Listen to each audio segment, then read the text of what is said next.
All right, welcome everyone. We're Semblance of Sanity. I'm Caleb. I'm Jacob. And we're here for Castlevania Season 1, Episode 2. Oh boy, we got a great prologue last episode. We got a really good prologue. And now, I'm in. Let's go. We've got ourselves a demon incursion. We've got ourselves a god-level vampire who just basically said, fuck all y'all humans out there. In this general continent, in this country. General country, Wallachia, whatever, just y'all are gonna die. Yep. Y'all gonna feel my wrath. But more importantly, we also have goats in this story. Yes, the goat. Yes, clearly. Obviously, because Lisa is the goat, right? Ah, right. Yes. Yeah. No, Gone too soon. But now I feel like we're getting into like the actual first episode of the show. If that previous one was the prologue, and we'll get to meet like the rest of the main cast and stuff, because that totally not Belmont guy I'm guessing is the actual main character.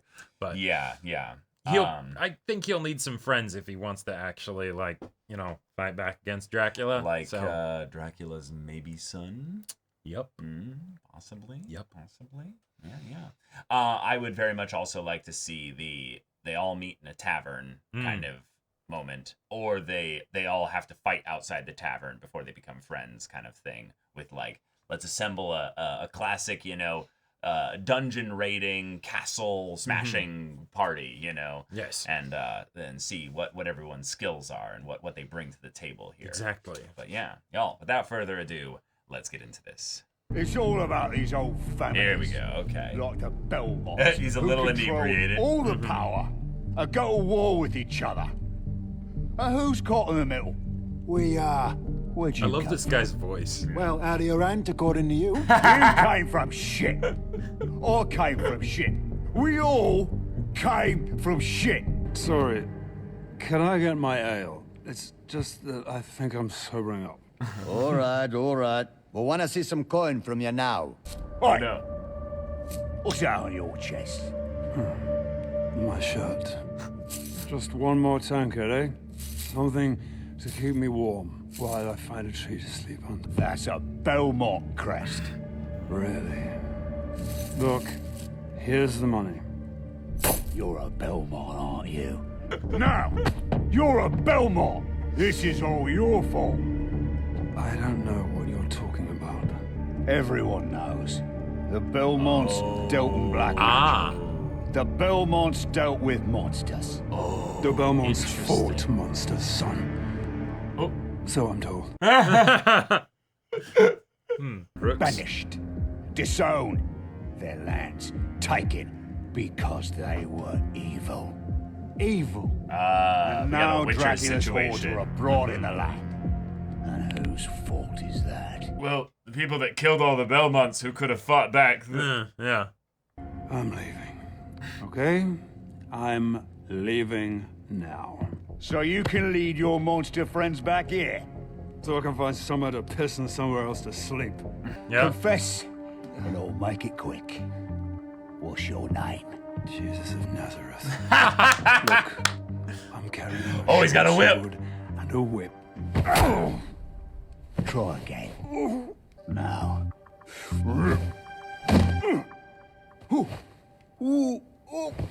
Whoa! Hey! Fucking face down here! I think he's letting them hit him. Yeah. He's just like, I don't care. What? Yeah. Fuck. That's how you want it. Listen, He's not drawing his I weapons. used to fight fucking vampires. Kick him! Oh no! That's why you wear a codpiece.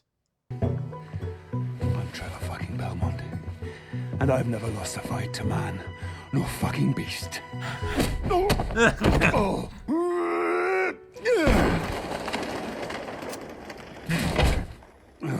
You lost a fight. No, he just chose not to use his weapons. Damn, he had to piss and sleep in the same place. Bloody gracious. Last stop between me and starvation. Well, civilization. Town's 40 bloody miles away. Oh, okay.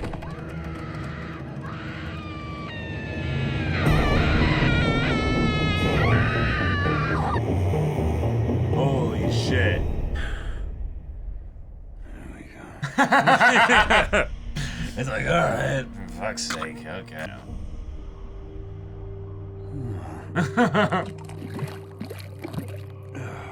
That's nice.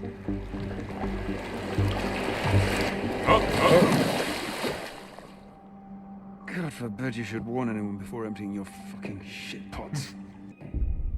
He's like, oh, it's not that big. Okay. I love this kind of John McClane, like, alright, fuck, I gotta do all this shit.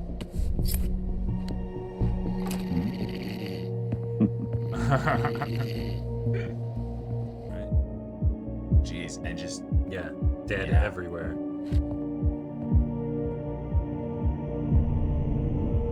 Wow. Oh my god. Eventually, maybe. Hopefully, eventually.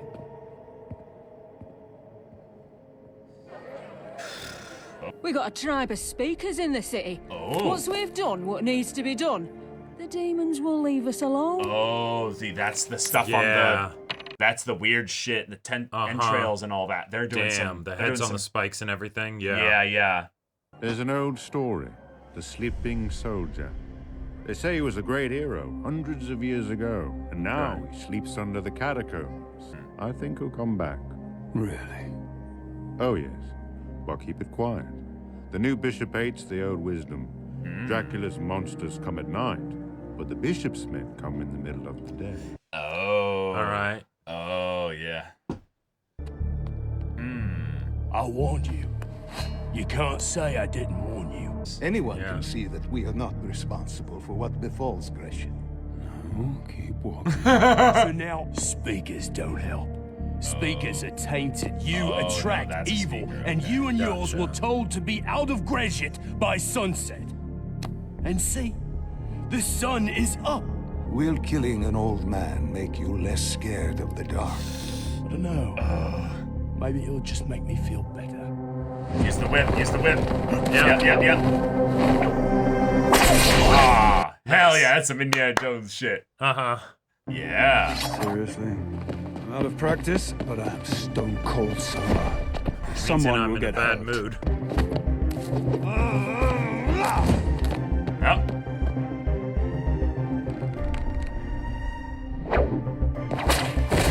Nice. Oh.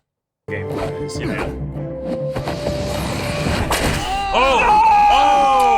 Oh! Yeah. Oh! Makers of this would do great at Berserk. The violence wasn't necessary, sir. Wasn't it though? But it is appreciated. Yeah. I am the elder of the Kodiri speakers. Thank you for your kindness. Can I accompany you to your train? We have settled here in Gresham. No caravans. But I would be glad of your company on the way to our lodging. This is where we live. Please, come inside. Meet my people. However, I was met by some of the Christian priests. Are you all right? Thanks to this man. Although I fear there may be trouble ahead because of it. The younger people believe that words can speak louder than actions. Well, your speakers' words are what you do. You know of us. My family's always been on good terms with speakers, although my father once got into a fight with one. History is a living thing. Paper is dead. I know speakers are nomadic tribes. You seem to have been here a while. And how do you know that? Because the locals are blaming you for the attacks. That the church itself brought Dracula's hordes down on the land. Really? They know. There were they're the speakers in speakers. Day one year ago. Okay, gotcha. There is no structure left in Gresham. No doctors, no aid. If you know speakers, then you know we can't turn away from those in need. In a speaker history, there is an old story. A legend, probably. The story says that a savior Yeah, sleeps this under sleeping Gresham. soldier thing. A great hero who sleeps until he is needed. Until there is a darkness upon the land. So I know you're a nomadic people who gather knowledge, memorize it, carry complete spoken histories with you. I also know you gather hidden knowledge and have practitioners of magic in your tribes. Yeah. Then you know something of magic. And so you know that just because we found a story in our past, it doesn't mean it originated there. Isn't there a headman in Greyshit you could go to? He died in the first Horde attack. Well, our searches have been unsuccessful. So, what are your plans? Find some more food, find some drink, get drunk, eat some food, move on. You feel no compassion? Nah, you spit on the mound of bodies. My family were the only people who could afford Dracula and his army, but they didn't want us. They wanted to fight the darkness on their own terms. Good luck to them. But the ordinary people of Wallachia, they didn't get a choice. Leave now. Head south, hook up with another train. It's his grandchild. I don't care. It's the Elder's grandchild down there. So you're staying to die with the good people of Greyshit, not just because it's a good thing to do, but because you don't have your grandchild's body. If you want to put it that way. Shit. Fine. It's the world we live in. They're going to come for you soon. The good people. It's going to be a pogrom. They were talking about it in the marketplace this morning. Yeah. If I find your grandchild, will you leave this city before nightfall? If that is the condition of your recovering, then yes. No. All right. All right. It is not dying that frightens us. It's living without ever having done our best. I don't care. Maybe you should take that advice, buddy. You know, there's a possibility. All right. All right. We got our Cool. main boy, We do. And Trevor Belmont. Trevor, I gotta say, I like him. I like him a lot. He's a lot of fun to watch. Mhm. And we had a very relaxed pace for this episode. Very relaxed pace. That was something that I was kind of surprised by, pleasantly, but surprised by, because the first season's like 4 episodes, right? So we who knows what kind of stuff this story's going to cover. Yeah. Like, I kind of figured that it would be a lot more like, oh, you know, rapid pace kind of stuff. But no, here we go. We have the main character and not too much more than that. Like, they don't even really have a party yet. They're just going on a mission to help some people. And even that, he doesn't care about that. He's just a wanderer. In some ways, he's probably trying to just slowly make his way out of this area. Yeah. Because, well, you know, shit's wild. But the thing is that he's here now. Right. So for some reason, he hasn't booked it directly away from this whole madness. So maybe in some twisted way, he kind of gets off a little bit of seeing all these people who basically abandoned him and killed his family and stuff, getting their just desserts for, well, turning away the one group of people who actually were good at hunting monsters. Yeah, I could see that. But also at the same time, he's traveling on foot. Anywhere he goes will take a long time. Yeah. You know, the whole idea of, oh yeah, it's 20 miles from here to the next 40. Oh no, 40. 40. Yeah, that's a big deal when you're on foot and don't have much That's food. a week's travel, you know. Like it's that. Well, it's a half a week, depending on how good. Yeah, he is, I'm sure he could make some pretty good overland pace, but 8 to 10 miles a day, maybe. Yeah, maybe. I think he could probably do 20 if he really wanted to. I'm just thinking about all his gear he's got, you know. Sure, but point is, he's here. He's going. Not even for 5 gold in a party. He is literally just going down to just be like, hey, will you please get out of this city? They don't deserve you. I don't want to see you die. Okay. Yeah. But there is a story of a sleeping soldier, but apparently they can get stories from the future? Yeah. What? I am so like wait, what? You know? This is some paths fate, like, some you know, speaker spoke into being a story through like a spell or what have you that would then exist beyond time, like something that would just pop into people's memories that wasn't even really their memories. It was a dream or something, and they just believe it's real. It's like, what the fuck is this? Okay, so sleeping soldier giving us a little bit of a mystery thing. That's wonderful. Awesome. But the idea that it's also a way in which we could have a pretty interesting encounter, potentially, if this sleeping soldier wakes up. Right. Second, you know, Mr. Belmont comes down there. Could be really exciting. There's a couple, the first instinct that I got is that this is going to be the first party member, right? The sleeping soldier person. But given that there's the whole thing of like you could get stories from the future, I'm like, wait, what if this dude actually is the sleeping soldier? Right. Yeah. And he drunkenly stumbles into some prophecy shit. Yeah. Because he goes down there to help them find their grandson, and then suddenly he snoozes off because he's drunk or something while he's down there, wakes up and is like, oh yeah, okay. He comes out and they're like, oh my God, sleeping soldier or something like that. I don't know. I would love that. That would be hilarious. I would love that. Yeah. I also think it's rather apt to potentially have this be the way in which we could theoretically introduce kind of a second time, but probably fully for the first time, Dracula's son, because a vampire would definitely sleep a long time underground. Right. That was the other thing that I thought of, and then I was like, wait, but this has been going around for hundreds of years, and the Dracula thing was just recently. So, wait, what's going on? Did they say actually hundreds of years? I want to say they said 100 years. 100 years might have been it, but the unless 80 years has passed, or 100 years or whatever, right? Like a long time has passed since Dracula started his demon incursion, right? Well, they didn't give us a time point for this. Considering that the humans are sort of still around in this country, I've been sort of just going under the assumption that it can't be that long, right? Yeah, I've assumed like basically no time has passed. No, it's same, right? Yeah. So if that's the case, then I feel like we can pretty safely say it's not Dracula's son, because Dracula's unless it's the whole stories from the future kind of a thing, right? Oh, I think it absolutely could this, because people in this world are trying to survive. Having a good, solid grasp of written history? No. All it would take is just for him to be there for like 10 years. And people are like, oh, he's been there for all this time, you know? Sure. Yeah, and the sleeping part of the sleeping soldier does seem to lend itself to some kind of vampire. Sleeping in a coffin. Right. Although, if it is drunkenly sleeping. I would love that even more. That would just be so good. Yeah. But one of the things that I'm very curious, and I'd love to hear what your thoughts are on this. Given that this first season is 4 episodes, where do you think it's going to end? Is it going to be with like him finding the sleeping soldier, or like being named the sleeping soldier or something like that? Party assembled. Gotcha. That's it. I don't think we're going to go much more beyond that. Okay. I think it's just going to be the thing of, we now have our 4 or what have you, and that's it. Yeah. Okay. 4 episodes, 4 characters. Do you think any of these speakers are going to be members of the party?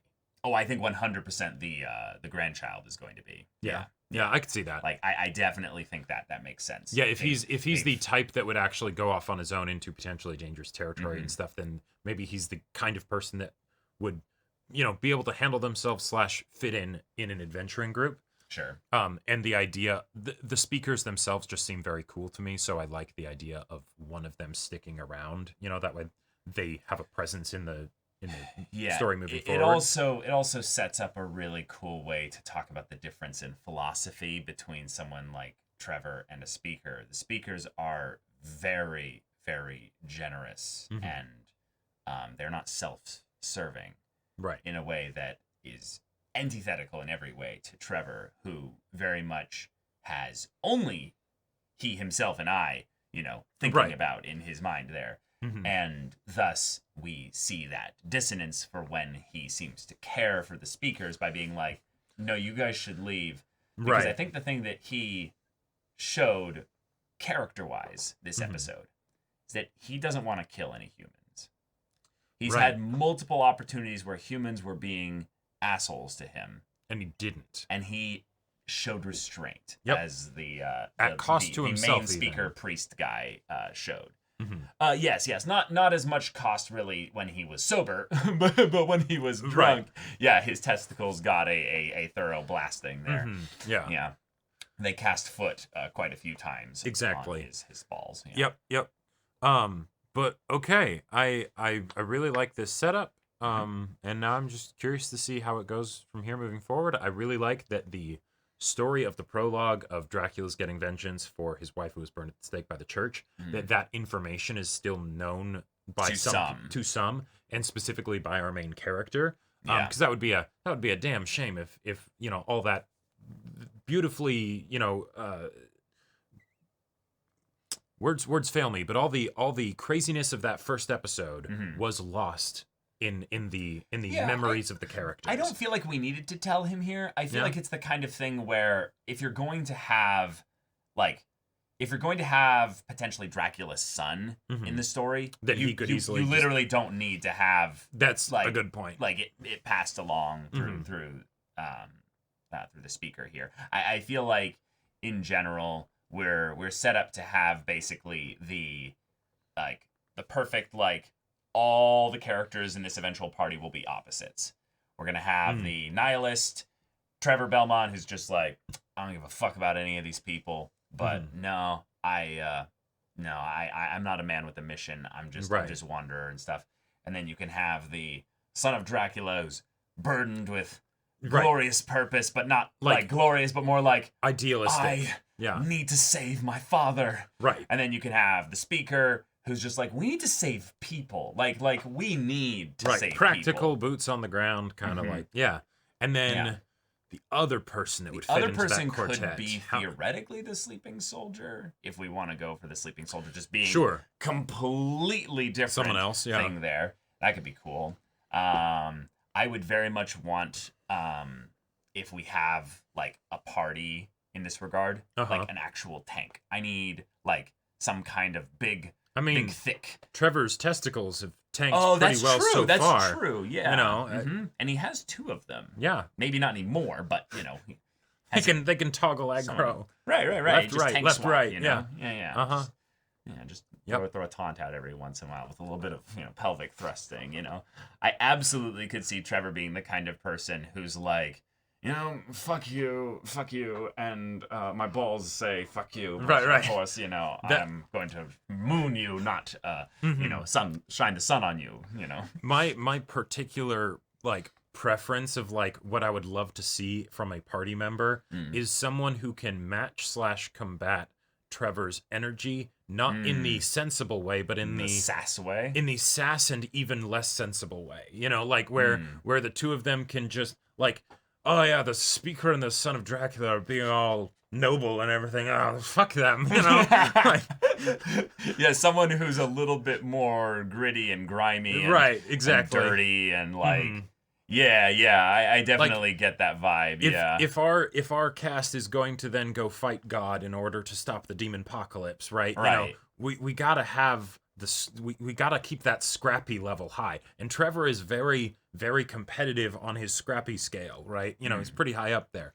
But if we end up introducing noble characters into the midst, we gotta compensate. That's what it's gonna be. It's gonna be some kind of scrappy survivor girl who's gonna be the kind of person where Trevor's gonna be like, hey there, and she's gonna be like, oh fuck you, mate, Oh fuck you too. And then they'll be the best drinking buddies, but then there will also be this will they won't they. Right, exactly. Yeah, totally. Yeah.